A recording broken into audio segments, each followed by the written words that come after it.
Many situations can be modeled with sinusoidal functions. In this lesson, we are going to look at one application problem involving a spring. We are told that there is a mass attached to a spring that oscillates up and down 5 times in 24 seconds. When the mass is at its lowest position, the spring is 6.8 centimeters long. When the mass is at its highest position, the spring is 4 centimeters long.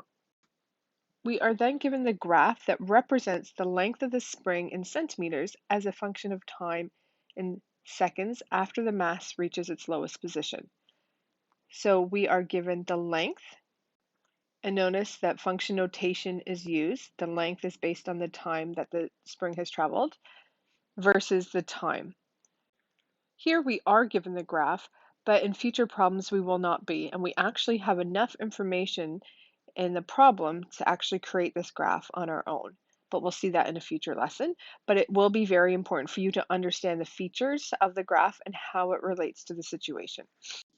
So the spring is oscillating up and down, and we are told that in the lowest position, the spring has a length of 6.8 centimeters. And then when it is in the highest position, it has a length of 4.0 centimeters. Looking at the graph, we can see this information because the minimum is always 4.0 centimeters and the maximum is always 6.8 centimeters. The problem does state that the graph represents the length of the spring after the mass has reached its highest position. So the highest position is actually when the length is the shortest. It's higher above the ground when the length is only 4.0 centimeters. So you can see that the starting point on the graph is the minimum. This question specifies where to start the graph. Some questions will not. So you can decide, do you want to start at the minimum, do you want to start at the maximum, or do you want to start at the midline? The question also gives us information to find the period. It says that it takes 24 seconds to oscillate 5 times. So to get to the period, you would take the 24 seconds and you divide it by 5 and get 4.8 seconds. And you can see that that's a period. Going from the minimum to the next minimum took 4.8 seconds, and the next minimum took another 4.8 seconds. This graph does not show 5 cycles. It shows 1, 2, 3 complete cycles. But if you were to continue for 5, you would see that 5th cycle ends at 24 seconds. Now we're ready to move on and answer some questions about the situation. The first one is to find the midline and describe what it means in terms of the situation. As we are working with decimals, it's a little harder to see the midline value just by looking at the graph.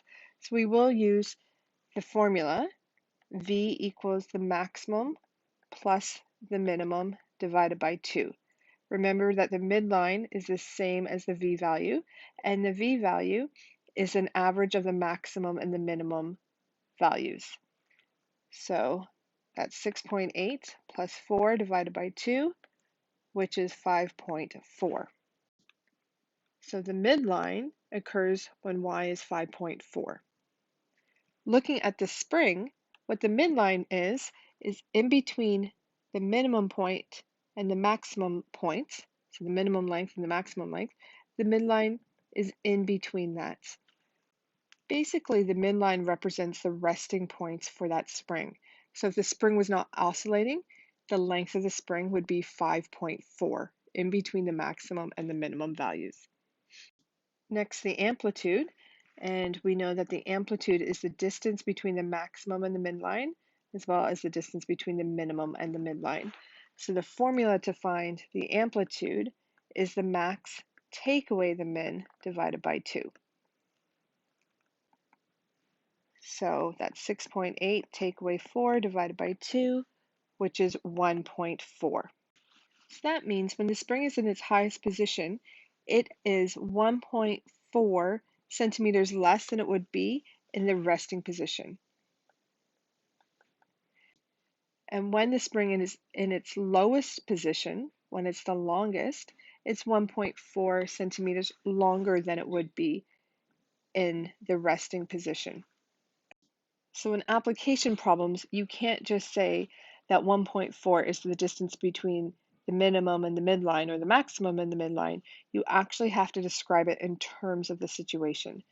So here the amplitude shows how far the spring travels from its resting position as it oscillates. We've already looked at the period, and we found that by taking the time it took to complete 5 cycles and dividing it by 5, so 24 divided by 5, which is 4.8 seconds. So the period of 4.8 seconds is how long it takes for the spring to oscillate one time. So now let's write an equation that models the situation. We already know V, we found it. We know the amplitude. We don't know the B value, but if we have the period, which we do, we can easily find the B value. So we just take 360 divided by the period of 4.8, and we get 75. So this B value of 75 means that in 360 seconds, the spring will oscillate 75 times, because 4.8, the length to oscillate one time, goes into 360 75 times. The question does not specify if it wants us to use a sine or a cosine function, so we get to decide. We can see, though, that there's an easy starting value at 0 seconds. So let's choose this as a starting value, which means that h is equal to 0. Because we chose a minimum of a starting value, not a point on the midline, we have chosen to use a cosine function. And because we started with a minimum, not a maximum, we have chosen a cosine value where the a is negative. So a has to be less than 0. So therefore, the equation is that the length in terms of time is negative 1.4 cos 75t and brackets plus 5.4.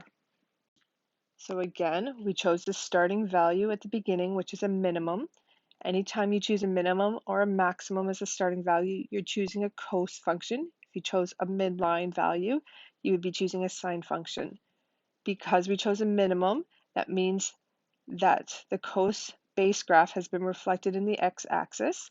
So the amplitude of 1.4 means that we have an a value of negative 1.4. And the h value is 0, so we don't need to write plus 0. You could have chosen this maximum value at positive 2.4, and you would still get the correct answers and full marks, but this time your a value would be positive. And you also could have used the midline value of 1.2 and have used the sine function. But often in these graphs for application problems, we do start at a minimum, so we often use a cosine function to model application problems. So now let's use the equation to solve. First, for the length of the spring at 20 seconds. So we basically want to find the length at 20 seconds. So now we are asked to use our equation to solve for unknowns. So first, we are given that the time is 20 seconds, and we are asked to find the length.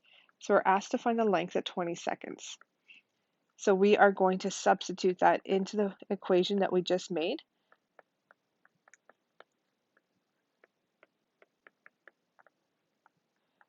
And then simplify. So first I'm going to simplify inside the bracket 75 times 20. And now I will simply just put that all into my calculator and get a value of 4.7. You could put the first line directly into your calculator. You may need to use brackets around the 75 times 20. Just make sure you know how to enter that into your calculator. And you get a value of 4.7, which makes sense in terms of the situation. So you would then state at 20 seconds, the length will be 4.7 centimeters. So in the question we just did, we were asked to find the length at 20 seconds. So if you were to look at your graph and locate 20 seconds, I just had to extend my graph, so this is just a rough sketch, and you go 20 seconds and you go up to the graph, you would find that it hits the graph at 4.8 centimeters. So there's only one possible value for the question that we just did. There was only one answer. In this question we're going to look at now, we want to find 2 times when the spring is 5.0 centimeters. So there are more than one answer. Here it says 2, but there's actually more. And that is because if you were to look at the graph, you want to know when the spring is 5 centimeters. If you look, it's 5 centimeters at less than 1.2 seconds. You can kind of estimate. And then again, we can see it just over 3.6 seconds. It has that same length. And then again, and again, and again. So there's many possible answers. We only need to find 2 of those times. So we will enter 5.0 in for the length of the time. And then we are solving for the independent variable t. To solve for t, we're going to do the opposite steps of BEDMAS, which we call Sam and Deb. But this is a little bit trickier because we have this trig function involved as well. So the first thing we need to do is get rid of that 5.4. So we will subtract 5.4 from both sides. So 5, take away 5.4, and you are left with negative 0.4 on the left side, and on the right side, you are left with just negative 1.4 times cos of 75t. Next, we need to get rid of anything multiplied or divided, which is negative 1.4. So we are going to divide both sides by negative 1.4. So negative 0.4 divided by negative 1.4 is a big decimal. Keep a lot of decimal places. Don't round too much. You only round at the ends. Especially with trig, we want to keep a lot of digits to keep our accuracy. So the right side becomes this decimal. It's positive now because a negative divided by a negative is positive. And then the right side is cos 75. Now what you should notice is we actually have a trig equation to solve. So this brings in our previous unit of when we solved for trig equations. This cos of 75t is a little bit strange. We haven't seen that. We only did cos of a theta. So let's just do that. Let's solve for cos theta is equal to positive 2.85714. So the cos ratio is positive. So that will tell us that we have 2 solutions, one in the first quadrant and one in the fourth quadrant. Use the calculator to find the reference angle, which is 73.4 degrees. So we can see 2 solutions. 73.4 is a solution. Our reference angle is a solution. And the next solution is 360 subtract 73.4, which is 286.6 degrees. So we just found 2 angles that give us this ratio here, 0.285714. So now we can take those 2 solutions and say that 75t is equal to each of those solutions.